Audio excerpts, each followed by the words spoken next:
My husband had forbidden me from entering his mansion. The words seared into my memory during the last 5 years of our marriage echoed in the oppressive silence of the car. This house is my refuge. Elena, I need a space that is just mine. You have the apartment. This is different. Different. A word as vast and empty as the distance that had grown between us. The modern-style mansion, with its cold lines and impersonal picture windows, stood at the end of the private drive like a mausoleum of everything our love had failed to be. It was never our home. It was always his mansion. But Adrian was dead. A massive heart attack, according to the hospital's terse communiqué. Quick, painless.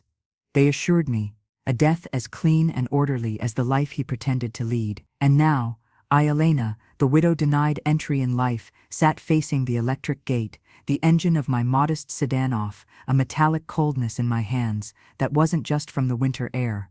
On the passenger seat rested 2 objects that felt like the weight of the world, a simple bronze key and a thick, velvety black envelope.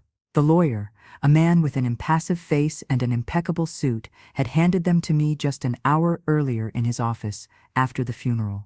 The room had smelled of polished wood and expensive silence.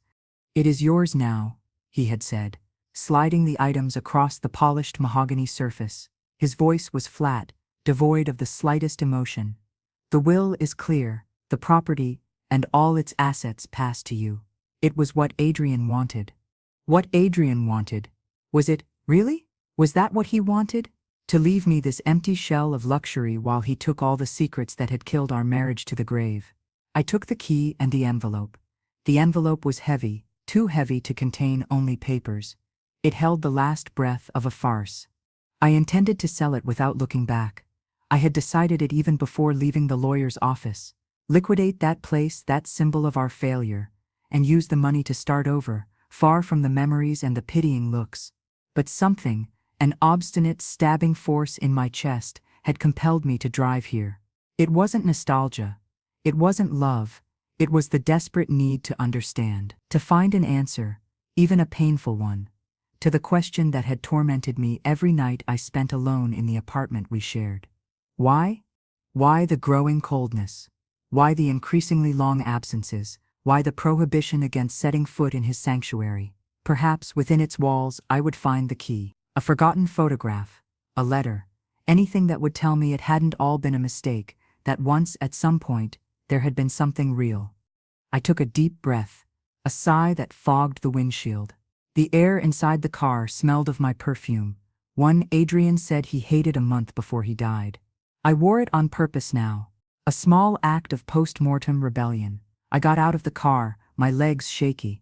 The gravel crunched under my black boots, an absurdly loud sound in the sepulchral silence of the gated community. Each step towards the solid oak front door was a battle against 5 years of conditioning. "Do not go in, Elena. This is not your place." The key trembled in my hand. I inserted it into the lock with a nervous clumsiness. The cylinder turned with a soft click, too easy, as if the door had been waiting. I pushed. The hinge gave without a single creak, well-oiled, and I was flooded by a wave of stale, perfumed air. It smelled of expensive cleaner, of emptiness, and something else, of Adrian's cologne. That woody, spicy fragrance I once associated with security, and that now made me nauseous. When I crossed the threshold, my blood ran cold. It wasn't because of what I saw immediately, but because of what I didn't see. The entrance was huge, white marble floors and a curved staircase ascending into the gloom of the upper floor. Everything was immaculate, ordered to an obsessive degree. Not a single painting was crooked, not a piece of furniture out of place. It looked like a magazine photo shoot, not a place where someone had lived, but it was a cold perfection, devoid of soul. There was no trace of him, of his true self, beyond the ghostly scent of his cologne. I walked slowly, my steps echoing in the void. The living room was the same white leather sofas arranged with geometric precision, a glass coffee table free of any speck of dust. The kitchen, a display of stainless steel and state-of-the-art appliances, seemed never to have been used. I went up the stairs feeling the thick carpet absorb the sound of my footsteps. The master bedroom was the pinnacle of impersonality. The enormous bed was made with military precision, In the closet, his suits hung in perfect rows like soldiers in formation. Nothing was out of place. Too perfect. Too clean. And then my eyes fell on the desk in the corner. It was a modern piece of metal and glass, as impersonal as everything else. But on its surface, too smooth and empty, there was a small disorder, a pile of envelopes and papers stacked somewhat negligently, as if they had been left there in a hurry. A mistake in the perfection, a thread to pull. I approached, my heart beginning to beat with an irregular, heavy rhythm. The first thing I distinguished was the letterhead of a luxury travel agency. My trembling hand picked up the first paper. It was a receipt, detailed, cold, impersonal, a Mediterranean cruise, the serenity of the seas, dated for next week, the reservation for 2 people. My vision, blurred by a reddish haze, dropped to the passengers' names, and there, the world stopped. The air thickened until it was unbreathable. I read the names once, twice, 3 times, as if the letters could rearrange themselves into something other than the confirmation of my nightmare. Passenger 1, Adrian Valdez. Passenger 2, Cassandra Bloom. The blood didn't just run cold, it turned to acid in my veins. A high-pitched whine filled my ears, drowning out the sound of my own breathing, which had become ragged, a gasp of a wounded animal. Cassandra Bloom. The name was vaguely familiar, a blur in the periphery of our social life, a smile too bright at some company dinner from which Adrian always returned distant. It wasn't a heart attack. There had been no quick, merciful death. There had been an escape, a premeditated, cruel, calculated escape. He had faked his death to get away from me, to go on a honeymoon with that woman. The anger was a tsunami that razed everything in its path. A rage so pure and devastating that I doubled over the desk, gripping the glass edge so hard my knuckles turned white. I screamed, a guttural, torn sound that crashed against the cold walls of the room and returned to me as a mockery. Tears of fury and humiliation burned in my eyes, but I refused to let them fall. Not on his impeccable suits. Not in this house that was the stage for his betrayal. I yanked open the top drawer of the desk, searching for more, hungry for more pain, more proof to confirm the monstrosity of the man I had called my husband. And I found it. More receipts. Internal boarding passes for a flight to Naples, from where the cruise would depart. A lease agreement for an apartment in Switzerland in Cassandra Bloom's name, dated for after the trip. It was all so meticulous, so perfect. While I was planning a funeral and receiving condolences with a broken heart, he was planning his new life under the sun. The anger wanted to take control. It wanted to break everything, set the house on fire, scream his infamy to the 4 winds. But just as the impulse was about to consume me, a strange, glacial calm began to seep into my bones. It was colder than rage, more dangerous. It was the clarity of absolute desperation. I looked at the cruise receipt again. The departure date, the route. An idea began to form in my mind, twisted, audacious, perfect. I wasn't going to destroy his facade.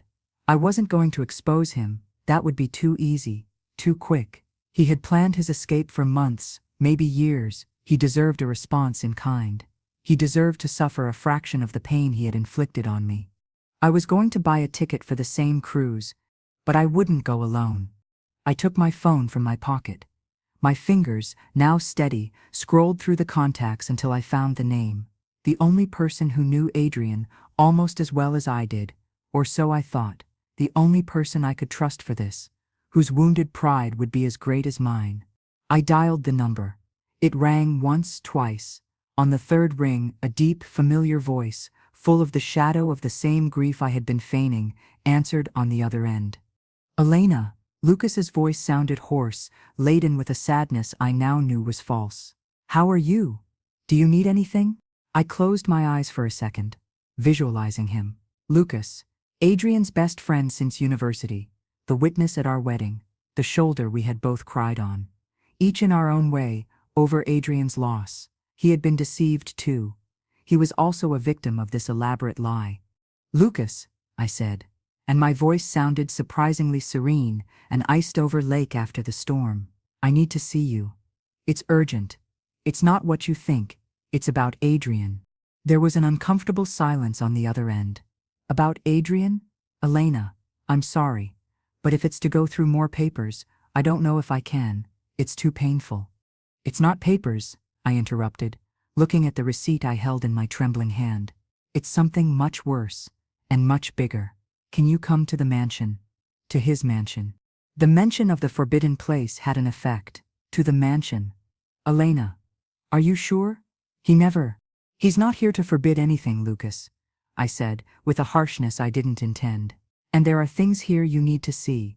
Things that concern you as much as me. Please. Another silence. Longer this time. I could almost hear his doubts, his loyalty to Adrian's memory fighting against curiosity and concern for me. Okay, he conceded finally. I'm on my way. Half an hour. Thank you. I hung up before he could say anything else. The next few hours were a whirlwind. While waiting for Lucas, I devoured every paper, every receipt, every crumb of information Adrian had been arrogant or careless enough to leave behind. I pieced together the puzzle of his double life with painful precision. When Lucas buzzed the intercom, my plan was fully formed. A magnificent, twisted, risky plan, but the only way to save myself from madness. When I opened the front door, Lucas's expression mirrored what I must have felt upon entering: awe, discomfort, and a deep sadness. He looked haggard, in the same black suit from the funeral, his tie undone. His eyes, usually warm, were red-rimmed and sunken. God. Elena, he murmured, crossing the threshold cautiously, as if profaning a temple. This place is as cold as ever. I finished for him. I took his hand. His skin was warm, a vital contrast to the ice I felt. I led him upstairs, straight to the study, without another word. None were needed. The tension between us was palpable. When we reached the desk, I simply handed him the cruise receipt. I watched his face as he read it. I saw confusion turn to disbelief, then to denial, and finally to a devastating betrayed anger that made the paper shake in his hands. This can't be, he whispered, his voice breaking. It's some mistake, a scam, someone else with the same name. Look at the date on the receipt, Lucas, I said softly. It was printed 3 days after his death. And look at this. I showed him the flight receipts, the lease agreement. It's not a mistake, it's an escape. He left us both. You too. Lucas sank heavily into Adrian's swivel chair. Fury and pain battled on his face. Why? Why would he do this? And who is Cassandra Bloom? The answer to why is probably buried with all the other lies he told us, I said. Moving closer to him, I knelt before his chair, putting myself at his eye level, seeking his gaze. But the important question isn't why. The question is, what are we going to do about it? He looked at me, bewildered. What can we do? Go to the police, expose him, make him pay for this. And then what? I asked, my voice a thread of poisoned silk. A scandal in the papers? Him arrested in some exotic port, becoming a victim of circumstances? Us, the poor, gullible friends who couldn't see the truth? No, Lucas, that's too lenient. He didn't plan a common crime, he planned the annihilation of our reality. He deserves a consequence to match. Lucas looked at me, and for the first time I saw a flicker of something other than pain in his eyes. It was curiosity. It was the desire for justice, or for vengeance. What are you proposing, Elena? I took a breath. The Serenity of the Seas sails from Naples in 6 days. It has stops in Santorini, Mykonos, and Dubrovnik. It's a ship full of honeymooners, lovers, happy people. I paused, letting the words sink in. I am going to be on that ship, Lucas, and I want you to come with me. He blinked, not comprehending. Go with you? What for? To confront him, to make a scene. No, I said. And a cold smile, the first genuine smile in weeks, touched my lips. Not to make a scene, to act in one. He's gone on his honeymoon with his mistress. Fine, then we'll go on our honeymoon too. Understanding slowly dawned on his face, mixed with fascinated horror. Pretend that we have found comfort in each other. I nodded. That in the midst of our grief we discovered something he never gave us: loyalty, complicity, something real. I want him to see us. Lucas, I want him to see you, his best friend, with me, his wife. I want him to see us laughing, touching, looking at each other, as if we were the only real thing in the world. I want that image burned into his retina. I want him to wonder, every second of his precious honeymoon, if his lie was worth it. The silence that followed was thick, laden with the weight of the proposition. Lucas ran a hand over his face. That's diabolical, Elena. It's justice, I corrected, my voice regaining an emotional tremor. It's my salvation. I can't stay here breaking into 1,000 pieces while he toasts to his new life. I need to do this, but I can't do it alone. My hand found his on the arm of the chair. You were his victim too, Lucas. He disrespected you. He used you as part of his alibi. Your friendship was as disposable to him as my marriage. He looked at our joined hands, then raised his eyes to me. There was a war raging within them. 2 decades of loyalty against the open wound of betrayal. The decent man he was against the temptation to strike back. And what happens after, Elena? He asked, his voice a raspy whisper. After he sees us? After the shock? What are we then? The question pierced me like a knife. It was the question I had been asking myself since I hung up the phone. What would this be for us? Just a farce? Or could it become something more? I didn't have the answer. I only had the desperate need not to be alone in this. I don't know, I admitted, with an honesty that stripped me bare.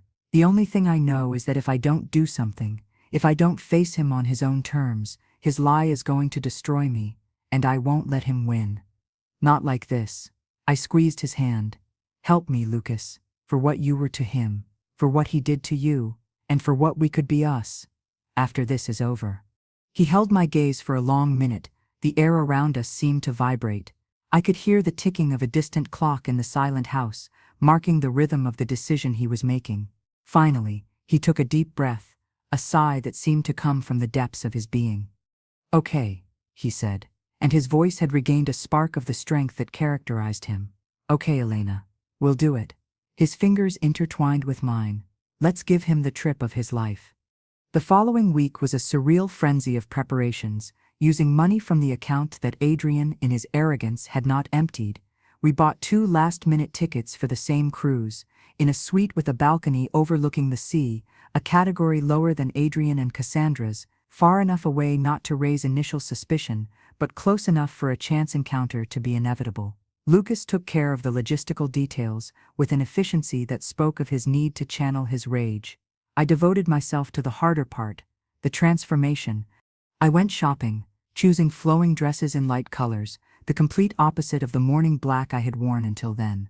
I bought bikinis, elegant sandals, a wide-brimmed hat. Each garment was a piece of armor, a layer of a character I had to play perfectly. Elena, the woman reborn from her ashes, radiant and happy with a new man. Lucas and I met every night after work to rehearse. It was strange and deeply intimate. We practiced looks, smiles, small touches that had to seem natural. The hand on the small of my back to guide me through a door. The way he would brush a strand of hair from my face. The way we would laugh together, with a complicity that had to feel genuine. It has to be believable, I told him one night in my apartment as we reviewed photos of Cassandra that Lucas had managed to find on social media. She was blonde, slender, with a smile of superiority that made my blood boil. It can't look forced. He has to see that this is real for us. Lucas looked at me over the screen of his laptop. And is it Elena? He asked, his voice soft but direct. Is any of this real? I contemplated the question, feeling the void opening in my stomach. The pain is real, I replied. Evasively, the betrayal is real, and the desire for him to pay is real. That will have to be enough, for now. He nodded slowly, not looking away. For that, yes, it's enough. The day of the trip arrived with the unreality of a fever dream. The flight to Naples was long and silent. Lucas and I were lost in our own thoughts, mentally rehearsing every move. Boarding the serenity of the seas, a gleaming white colossus, sent a chill down my spine. This was his chosen stage, his artificial paradise. And now, it was our battlefield. The suite was spacious and luxurious, with a large private terrace. The luggage arrived, and as I unpacked, a wave of nausea hit me. What if it failed? What if he saw us and didn't care? What if Cassandra was so perfect that our farce seemed pathetic in comparison? No, I murmured to myself, looking at my reflection in the bathroom mirror. My eyes, which had been dull for weeks, now shone with a feverish determination. You can't falter. The first night had a welcome gala dinner. It was our opportunity. I wore a long, simple emerald green dress that enhanced my eyes and dark hair, now loose and wavy over my shoulders. Lucas wore a navy blue suit that fit him well, accentuating his broad shoulders. When he came out of the bathroom, we looked at each other in the entrance mirror. We were a beautiful, elegant couple, the perfect couple for a honeymoon. "Ready?" he asked, offering me his arm. I took his arm, feeling the firmness of the muscle under the fabric. My heart was beating so hard I feared it could be heard through the dress. "Ready?" The main dining room was a spectacle of low lights, sparkling crystal, and the soft murmur of hundreds of voices. We walked among the tables, smiling slightly, searching, and then I saw them. They were at a table near the window, with views of the dark Mediterranean Sea. Adrian.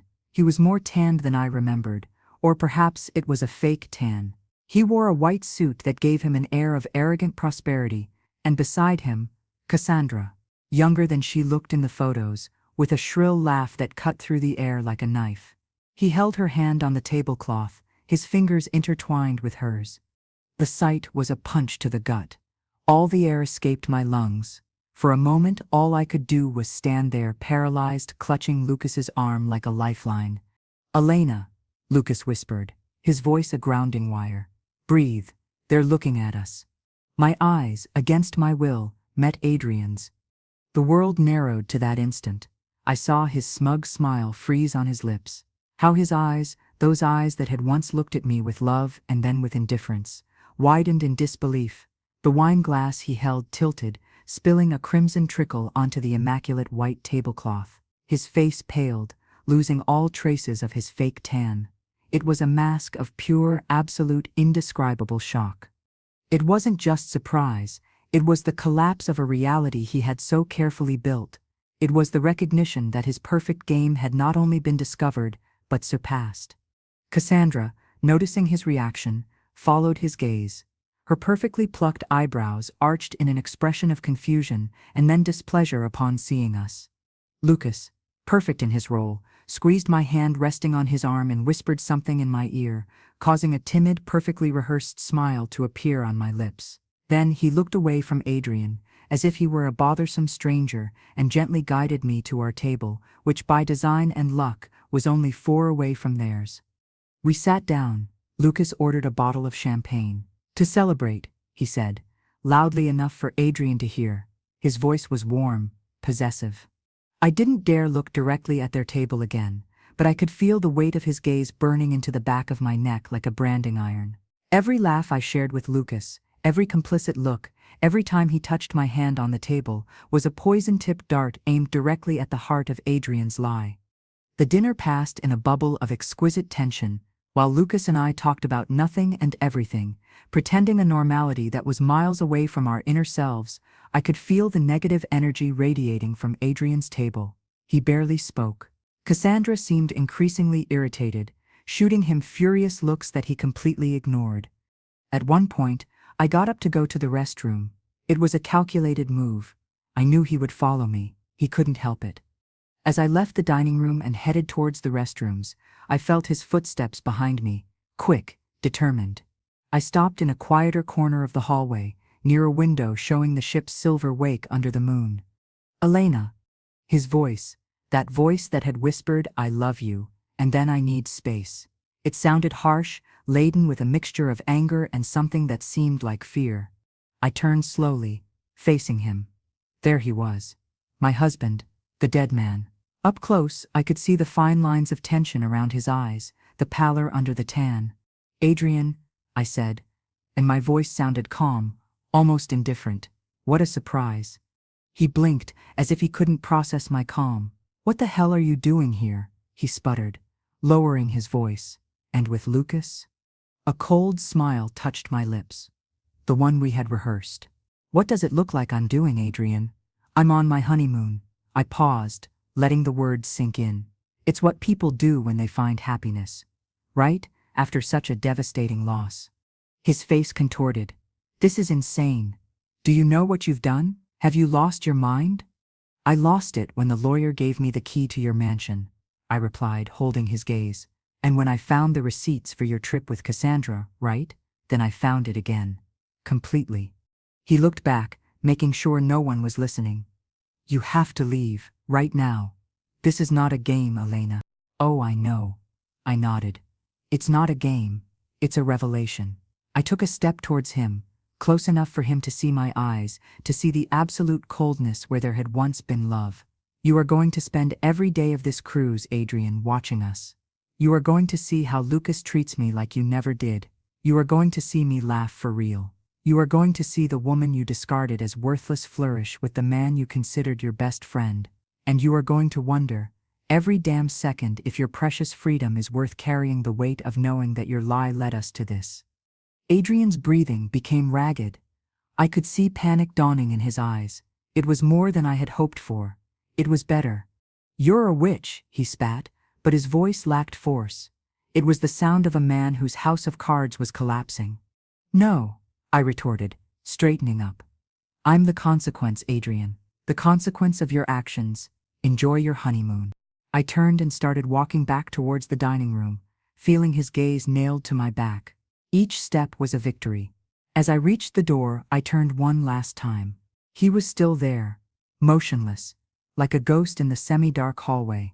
Oh, and Adrian, I added, with poisonous sweetness. Lucas sends his regards. The expression of absolute desolation on his face was the confirmation that my plan was working. I returned to my table, where Lucas was waiting with a glass of champagne. His look was a silent question. Are you okay? He murmured, taking my hand. His touch was warm, comforting, real. I nodded, taking a sip of the bubbly drink. The bubbles tickled my nose. Never better, I whispered, and for the first time it wasn't entirely a lie. The dinner continued, but the atmosphere had changed. Adrian and Cassandra left shortly after, him almost dragging her away, avoiding looking at our table. Lucas and I stayed, toasting the sunset, the journey, our perfectly executed revenge. Later, we walked on the main deck. The sea breeze was cool, caressing our skin. The stars twinkled above, indifferent to the human drama unfolding below. We walked in silence for a while, his arm around my shoulders, mine around his waist. The contact, initially part of the act, was beginning to feel natural, comfortable. You did incredibly well, he said finally, his voice a whisper against my hair. We did well, I corrected, resting my head on his shoulder. I couldn't have done it without you, Lucas. He stopped, turning me gently to face him. In the moonlight his face looked younger, freed from some of the weight he had carried for years. His eyes searched mine. Elena, all of this started as a farce. I know. He paused, searching for the right words. But when I saw you there, with him, when I saw you so strong, so commanding, not all of it is an act for me. My heart skipped a beat. His words resonated in the void that Adrian's betrayal had left inside me. Was it possible? Could something real sprout from this poisoned ground? Lucas, I began, but he interrupted. You don't need to say anything now, he said, stroking my cheek with the back of his fingers. A gesture so tender it almost broke me. I just wanted you to know, whatever happens with Adrian, this us doesn't have to end when the ship docks. We looked at each other under the starlight, two lost souls who had found an unexpected refuge in each other. The plan had worked beyond my expectations. We had hit Adrian at his most vulnerable. But now a new, bigger and more terrifying question loomed over us. What were we, beyond revenge? Before I could answer, a sound made us turn our heads. It was a laugh, the familiar, shrill laugh of Cassandra. It came from the covered pool area, a few meters away, but she wasn't alone. She was talking to someone, and her tone wasn't that of a woman angry at her new lover's behavior. It was playful, flirtatious. And the voice that answered her, deep and familiar, was not Adrian's. Lucas and I looked at each other, the same disbelief reflected in our eyes. Silently, we took a few steps closer, staying in the shadow of a partition. There, by the railing of the empty pool, was Cassandra, and facing her, with a glass in his hand and a smile that held no grief, was the last person I expected to see on this ship, at that moment, with her. It was the lawyer. The The same impassive man who had handed me the key and the black envelope in his office, the man who had certified Adrian's death. The revelation was so brutal, so unexpected, it left me breathless. This wasn't just an escape. It was a conspiracy much deeper and darker than I had ever imagined. My plan, my magnificent revenge, suddenly seemed like a mere scratch on the surface of a monstrous lie. And in that instant, under the cold light of the stars, I knew the game had only just begun. The laughter of Cassandra floated in the warm night air, a bubbling artificial sound that tangled with the soft murmur of the sea against the hull. But it was no longer that shrill noise that had drilled my eardrums in the dining room. Now it was different. Intimate, confidential, laden with a familiarity that didn't fit the narrative of a newly begun honeymoon. And the voice that accompanied it. That grave, imperturbable voice that had uttered the words, "It is yours now," with the coldness of a notary reading a death certificate. The lawyer, Sebastian Rojas. His name came to my mind in a flash, seared alongside the memory of his long, pale fingers sliding the black envelope towards me. Lucas squeezed my arm tightly, a pressure that was both a warning and a search for support. We melted further into the shadows of the partition, our previous moment of intimacy completely evaporated, replaced by a glacial alertness.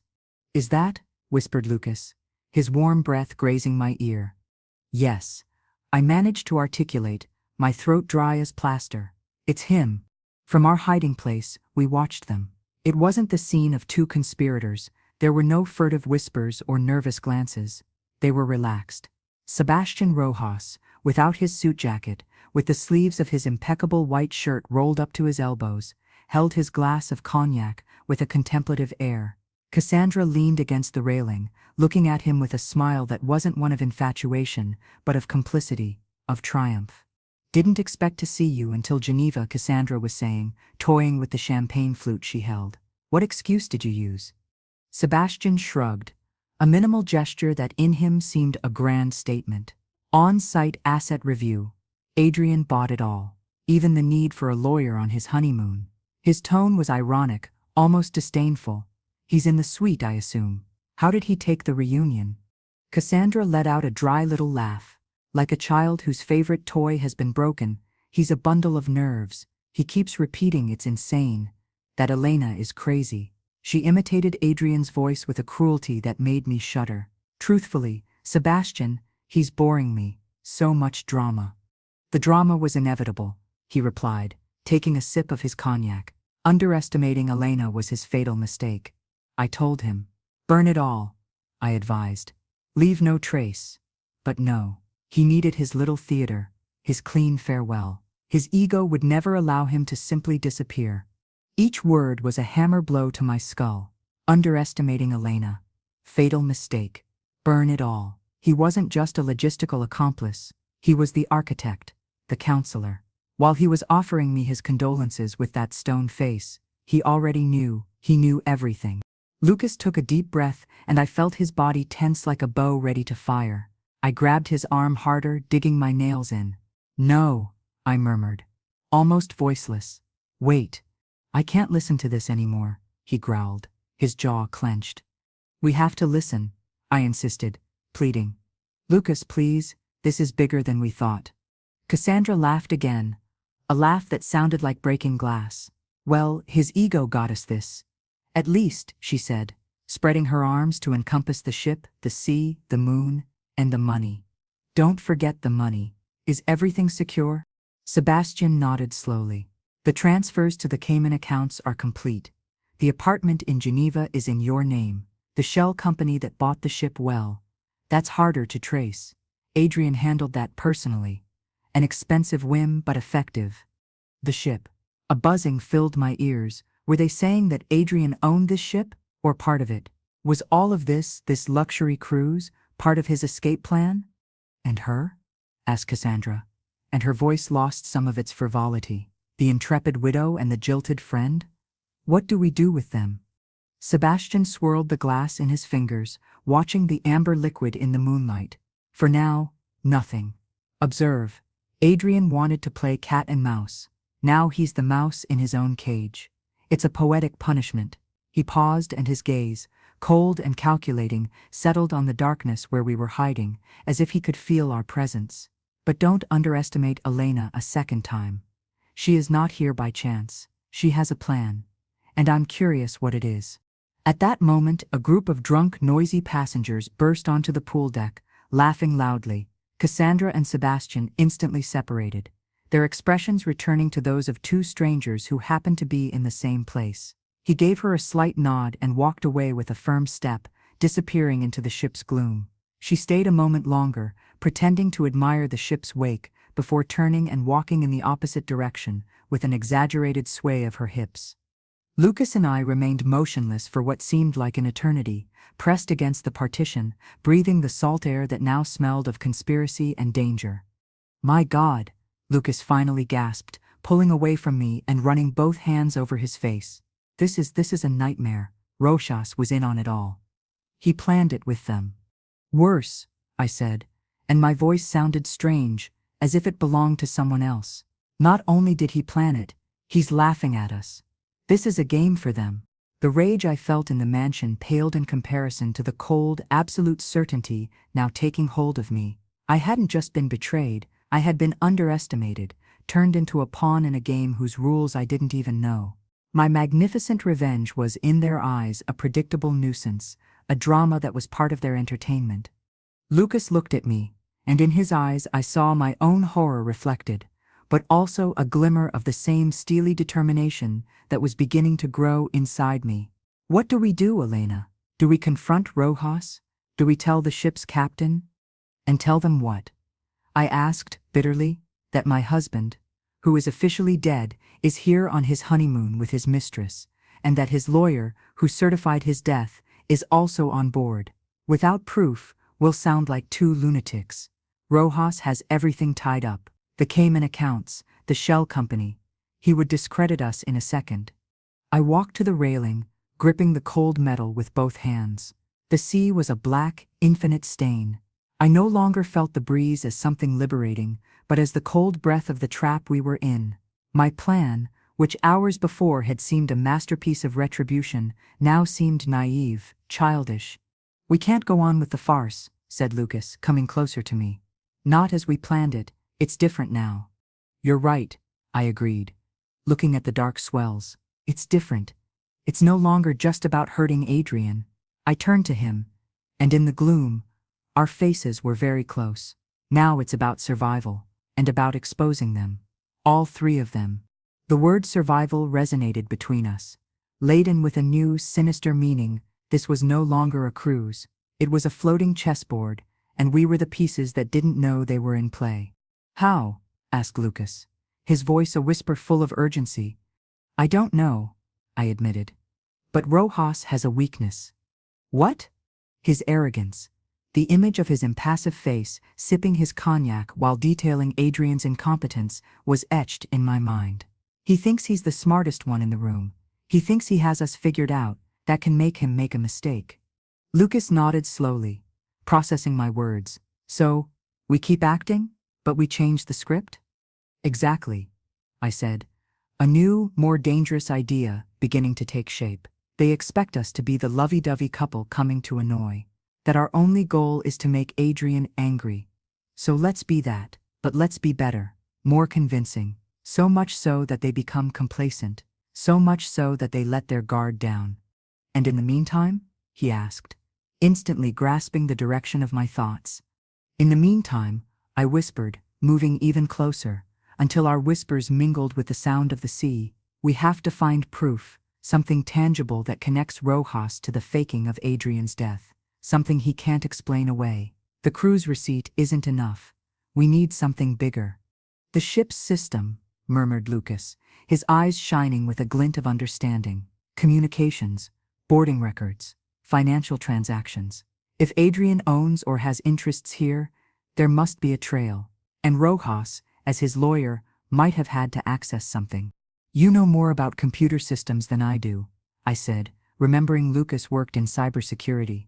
"Do you think it's possible?" "It's risky," he admitted, "but not impossible. I would need access to a terminal with privileges, not the public computers for passengers. The business center, perhaps, or the captain's office. But that's crazy. We're already in crazy, Lucas, I reminded him, with a crooked smile. The question is, how far are we willing to go? He held my gaze, and in his eyes I no longer saw doubt, but a resolve that mirrored mine. Adrian's betrayal had hurt him, but Rojas's complicity, the man he had called a friend for years, had transformed him. He was no longer just my accomplice. He was my ally. To the end, Elena, he said, and his hand found mine on the railing, intertwining our fingers. To the end. We returned to our suite in silence, the tension of our new and dangerous objective replacing the intimate complicity from before. The room, which hours earlier had seemed a luxurious refuge, now felt like an elegant cell. Every creak of the ship, every distant sound, made me jump. Tomorrow, I said, as I took off my earrings in front of the bathroom mirror. Santorini. It will be an exhausting day of excursions. Lots of people, lots of movement. It's an opportunity. For what? Asked Lucas, unbuttoning his shirt. Our proximity, which before had been charged with a romantic tension, was now tinged with the urgency of conspiracy. To observe, I replied. To see how they move. Adrian will be hysterical. Cassandra, bored and defiant, and Rojas will be watching everything. We have to find his weak spot, something that takes him out of his comfort zone. I got into bed, on my side, feeling the coldness of the Egyptian cotton sheets. Lucas turned off the light and lay down beside me, maintaining a respectful but palpable distance. The space between us vibrated with everything left unsaid, with the fear and determination we shared. Elena, he murmured in the darkness after a long while. Yes. Whatever happens, I'm glad I'm not alone in this. His words pierced me, finding an echo in the most vulnerable part of my being. Me too, Lucas, I whispered, and for the first time since I crossed the threshold of the mansion, I felt I wasn't completely lost. Me too. The dawn over the Aegean Sea was of a beauty that felt obscene. The sun rose into a sky tinged with pink and orange, illuminating the deep blue waters and the imposing rock formations of Santorini in the distance. The ship rocked gently as it approached the port of Fira, a white and blue town that seemed to hang from the cliff. But the beauty of the landscape failed to calm the knot of nerves in my stomach. As we ate breakfast on the terrace of our suite, every bite of fresh fruit and every sip of coffee tasted like ashes. My eyes constantly scanned the lower decks, looking for any sign of them. There, Lucas said quietly, without turning his head. I followed his discreet gaze. On the dock, just as the ship finished docking, was Adrian. He wore huge sunglasses and a Hawaiian shirt that screamed tourist, trying to blend in from miles away. His posture was rigid, and he turned his head from side to side nervously. Beside him, Cassandra wore a flowing white dress and a wide-brimmed straw hat. She seemed bored, toying with her phone. There was no sign of Sebastian Rojas. Looks like they're going ashore, I observed, taking a sip of my orange juice. We have to go too. We can't lose sight of them. We went down with the first group of passengers, blending into the crowd. The plan was simple. Follow Adrian and Cassandra from a distance, see what they did, and hopefully witness some moment of tension between them. But above all, wait for Rojas's appearance. The streets of Fira were a labyrinth of stairs and cobbled alleys, crowded with tourists. The smell of salt, Greek food, and sunscreen filled the air. It was the perfect place to get lost, or to be followed. Adrian and Cassandra took the cable car up to the main town. We followed them, keeping a distance of about 20 meters. He walked fast, almost pulling her arm. She resisted, stopping to look in shop windows or take selfies, provoking him deliberately. They're arguing, murmured Lucas, moving closer to me as we pretended to admire a pottery shop. He looks tense, very tense. She's driving him crazy, I said, noticing the grimace of irritation under Adrian's sunglasses every time Cassandra stopped. In the main square, with its stunning views of the volcanic caldera, the tension exploded. It was quick, but we saw it all. Adrian said something to her, through clenched teeth. Cassandra replied with a mocking laugh and turned away from him. Adrian grabbed her arm forcefully, spinning her towards him. It was a brusque, aggressive movement. People around them stared. Idiot, muttered Lucas. He's losing it.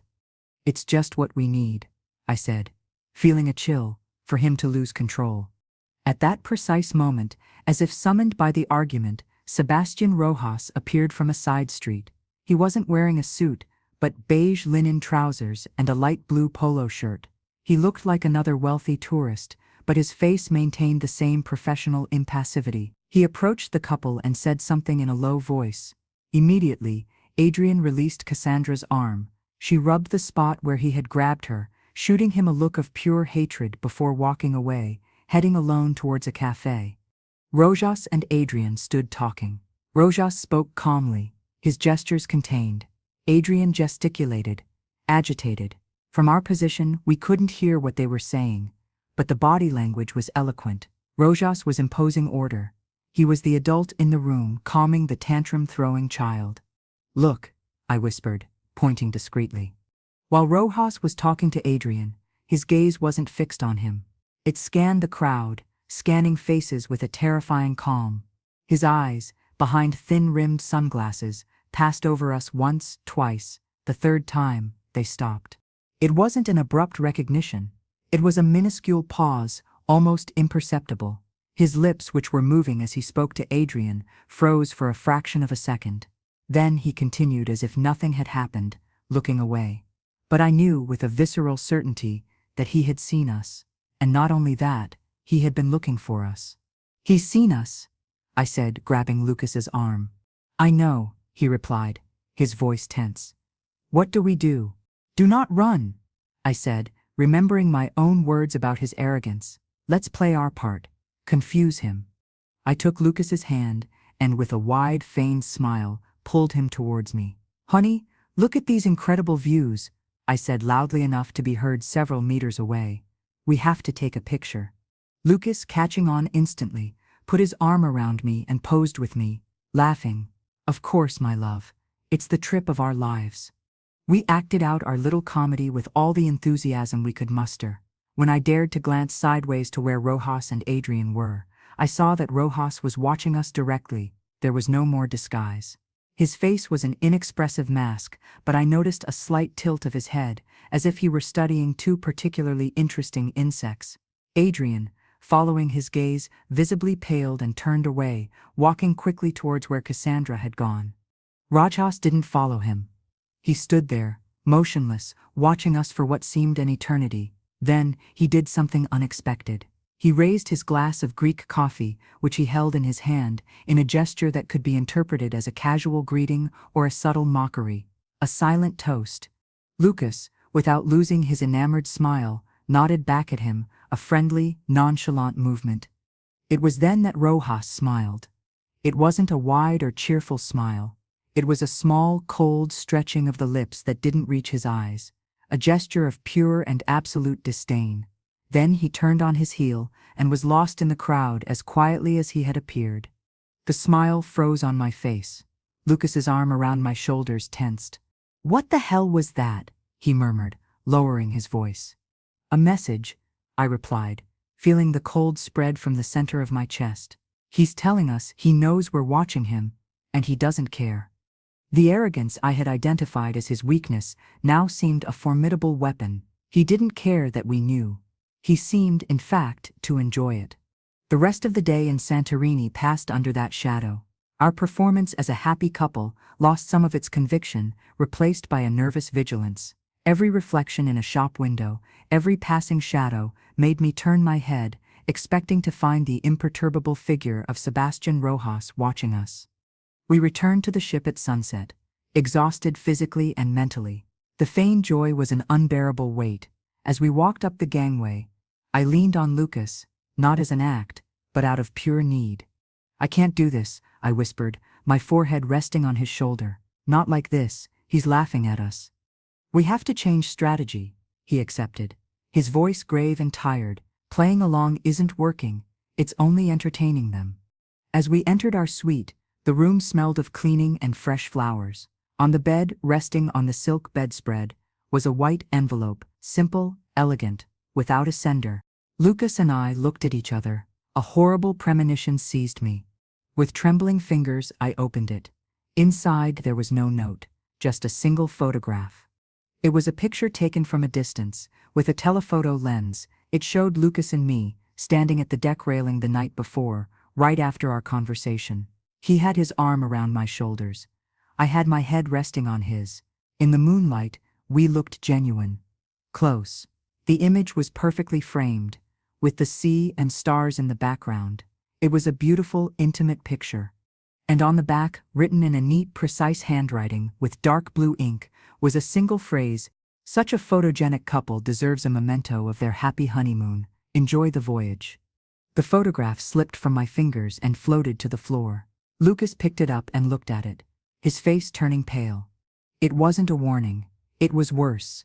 It was a reminder that our every move was being watched, documented, that we were trapped in a gilded cage, and that our jailer not only watched us, but took pleasure in reminding us of our powerlessness. I looked at Lucas, and in his eyes I saw the same frozen terror I felt. Our plan, our revenge, our fragile alliance, it all seemed ridiculously small compared to the silent, omniscient power of Sebastian Rojas. The ship sailed away from Santorini, leaving the white and blue island behind, but the beauty had faded, replaced by the cold certainty that we were in the eye of the hurricane and that the storm approaching was much bigger than we had ever imagined. Mykonos greeted us with a blinding sun and a blue so intense it hurt to look at. The little white sugar cube houses, the windmills silhouetted against the sky, the labyrinthine alleyways, everything seemed taken from an idyllic postcard. But for Lucas and me, the beauty was just an oppressive backdrop. Every smiling tourist could be a spy for Rojas. Every shadowy alley, a trap. Rojas's warning on the deck had changed the rules of the game. It was no longer an intimate revenge against Adrian. It was a game of chess for life or death, against an opponent who played with pieces we couldn't even see. "Let's not separate," murmured Lucas, taking my hand with a strength that betrayed his tension as we walked down the gangway. "Whatever we do it together." I nodded. His hand in mine was the only anchor point in a crumbling world. Our plan was vague, dangerous. Follow Adrian. Discover his occupation. Hope he made a mistake. We didn't have to wait long. Adrian and Cassandra disembarked with the first passengers. He carried a brown leather folder under his arm, a detail out of place for a beach day. He looked nervous, constantly checking his watch. Cassandra, beside him, seemed bored and resentful. They headed towards the water taxi area for the more exclusive beaches, but instead of taking one to Paradise or Super Paradise, Adrian spoke briefly with the driver of a smaller, more discreet motorboat. They boarded and the boat quickly moved away from the coast, not towards the south where the famous beaches were, but north, towards a more rocky and uninhabited area. "You see," I whispered, grabbing Lucas's arm, "that's not a tourist trip. We have to follow them," he said, with determination. "But we can't use a normal water taxi. We'd be too obvious." His gaze scanned the port until it settled on an older man sitting next to a modest, patched but sturdy fishing boat. Lucas approached him and began speaking in basic Greek with lots of hand gestures. He pulled out a wad of euro bills. The fisherman looked at the money, then at us, then in the direction where Adrian's boat had disappeared. Finally he nodded, his expression grave. "Let's go," said Lucas, helping me onto the wobbling vessel. I told him we're journalists doing a report on pollution and that we need to follow that boat over there without being seen. The fishing boat's engine roared with a rough cough and we moved away from the port. The wind whipped my hair, mixing the smell of salt and diesel. The fisherman, a man with a weathered face named Yorgos, steered with surprising skill, keeping his distance and using rock formations as cover. My heart beat in time with the rattling of the engine. Where was Adrian going? What was in that folder? After about 20 minutes of navigating along a steep, empty coastline, Adrian's boat headed for a small hidden cove, almost invisible from the open sea. There, anchored elegantly, was a pristine white yacht, smaller than the cruise ship but infinitely more exclusive. A name was written on its stern, The Silent Partner, a macabre irony. "There," I pointed, my heart in my throat. Yorgos cut the engine and let the boat drift behind a rocky outcrop. With an old pair of binoculars he pulled from under a seat, Lucas focused on the yacht. "They're boarding," he murmured. "Adrian, Cassandra, and there's someone else waiting for them on deck. A man." Asian light suit, I don't recognize him. Rojas? I asked, anxiously. No, it's not Rojas. Lucas adjusted the focus. It looks like a meeting. Adrian is handing him the folder. The other man opens it, looks at some papers. They're talking seriously. As we watched, a tall, familiar figure emerged from the yacht's cabin. Sebastian Rojas. He approached the group, exchanged a few words with the Asian man, and then turned to Adrian. Even from a distance, through the binoculars, you could see the tension in Adrian's shoulders. Rojas spoke to him calmly, but his posture was dominant. He was the one running the meeting. My God, gasped Lucas. It's not just an escape, it's an operation. Rojas isn't just the lawyer, he's the brains. Can you take pictures? I asked. My mind racing a mile a minute. This was more than we had hoped for. This was proof. Lucas took out his phone, and resting it on Yorgos's shoulder to stabilize it, began taking photos and videos at maximum zoom.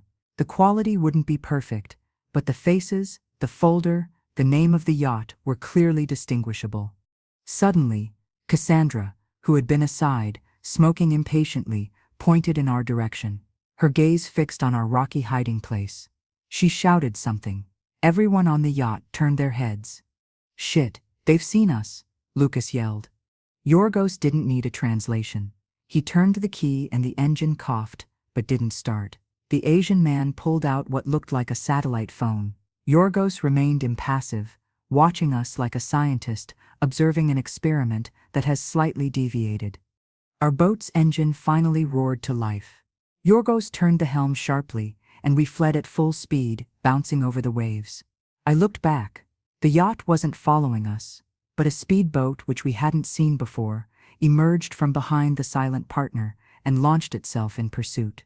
It was faster, much faster than ours. Hold on tight, Yorgos shouted in Greek, and we headed for the coast, zigzagging between rocks.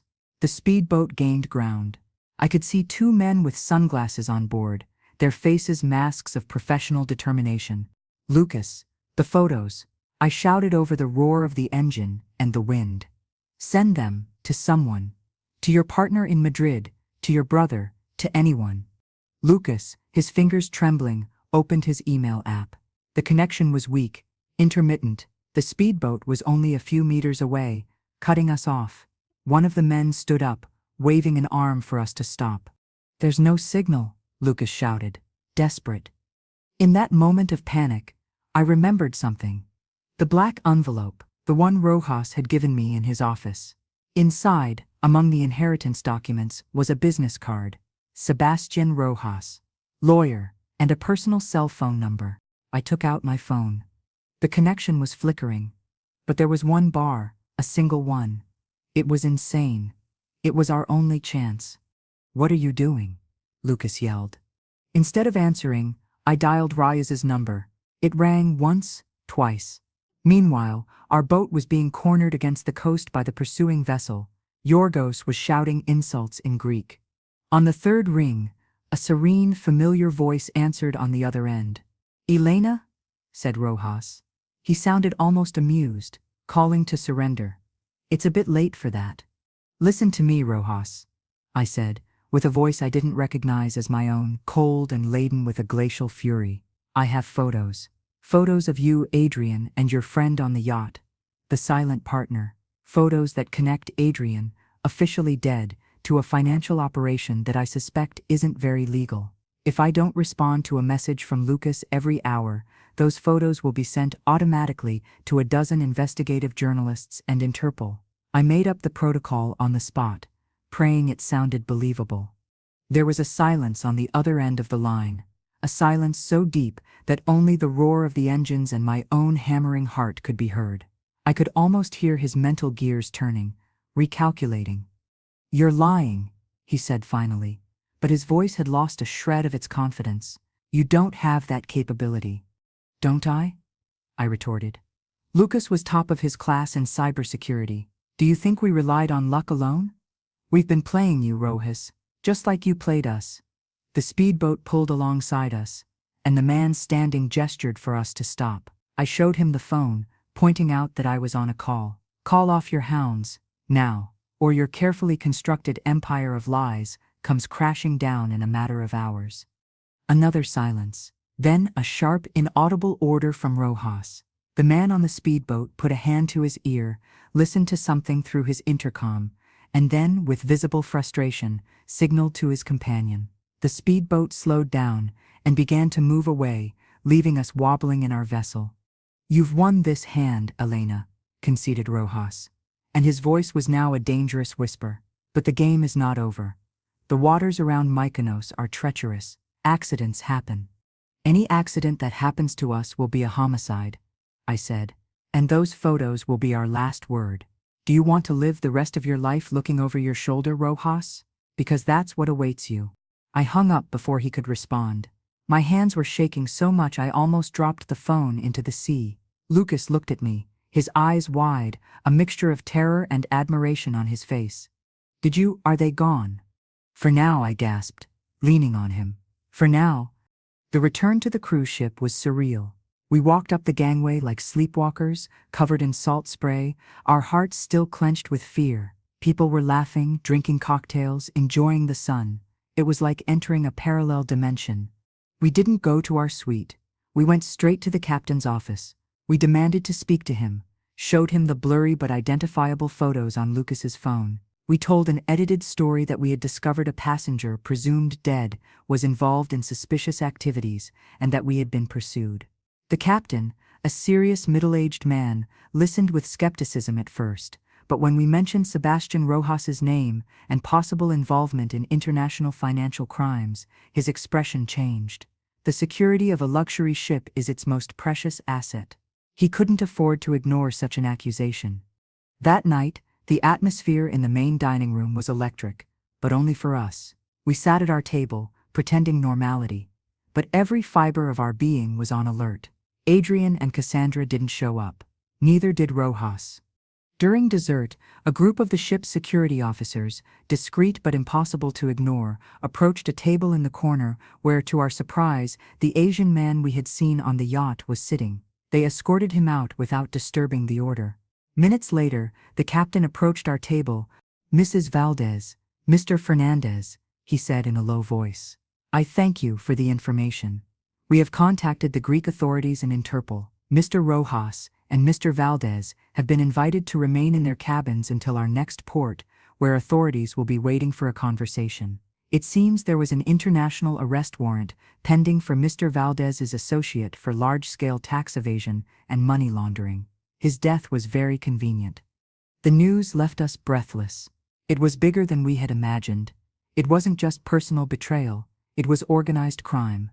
"And Cassandra Bloom?" I asked. "Miss Bloom has claimed to be a victim, ignorant of everything," said the captain with mild disdain. "The authorities will decide." He made a slight pause. "I suggest you enjoy the rest of your voyage. You've had enough excitement." When he left, Lucas and I looked at each other. There was no euphoria, no joy, just an enormous void, an exhaustion of all the senses. Revenge was served, but it tasted like ashes. The last night of the cruise, the ship sailed from Dubrovnik to Naples, the return journey. Lucas and I were on our private terrace, watching the silver wake the ship left on the dark sea. There was no more need to pretend, no more need to watch. The game was over. "And now what?" asked Lucas, his voice soft in the night. "What do we do when this is over?" The question had been floating in the air since our first conversation. Now it had an overwhelming weight. I looked at him. His profile was illuminated by the moon. He was no longer Adrian's loyal friend, nor my accomplice in revenge. He was Lucas, just Lucas, the man who had stayed by my side when everything fell apart. "I don't know," I replied. "Honestly, I've spent years defining myself as Adrian's wife, then as his widow, then as his avenger. I don't know who I am without him." He nodded, understanding. "I always defined myself as his friend, and look how that ended." He paused. Maybe it's time to define ourselves by ourselves, without labels." He turned to me. His eyes reflected the stars. "This thing between us, Elena, it started as a farce. I know, but not all of it was an act. For me it wasn't." My heart skipped a beat. "For me either," I whispered. I'm not asking you to know right now, he said, taking my hand. I'm just asking for a chance to discover it. Without cruises, without pursuers, without ghosts from the past, just you and me. See what emerges. A warm tear escaped my eye and traced a path down my cheek. It wasn't a tear of sadness or rage, it was one of liberation, of the end of a long, dark night. Yes, I said, and it was the simplest and truest word I had uttered in years. Just you and me. He leaned in and his lips found mine. It wasn't a kiss of overwhelming passion, nor a kiss feigned for an audience. It was slow, tender, full of the promise of an uncertain but own future, a future we would build from scratch, from the ashes of the past. When we parted, the ship rocked gently. From inside the stateroom, Lucas's phone rang. It was a message from his partner in Madrid. The photos, combined with Interpol's investigation, had been enough. Rojas and Adrian's network was crumbling. Real justice, not our imperfect revenge, was in motion. Lucas turned off the phone and set it aside. It's their problem now, he said, putting his arm around me. Ours is what comes next. I snuggled against his side, looking at the infinite horizon. Adrian's mansion, the cruise receipts, the look of shock on Adrian's face in the dining room, Roja's cold smile, everything blurred, losing its power to hurt me. I hadn't forgotten. The pain would still be there, like a scar, but it no longer defined me. In the end, it wasn't revenge that saved me. It was finding, in the eye of the hurricane, someone who chose to stay. It was discovering that after hitting rock bottom, the only possible direction is up. And there, on the terrace of a ship sailing a sea of exposed lies, with Lucas's warmth enveloping me, I knew that for the first time in a long, long time, I was exactly where I was supposed to be, ready to sail into the unknown, but this time with a true compass.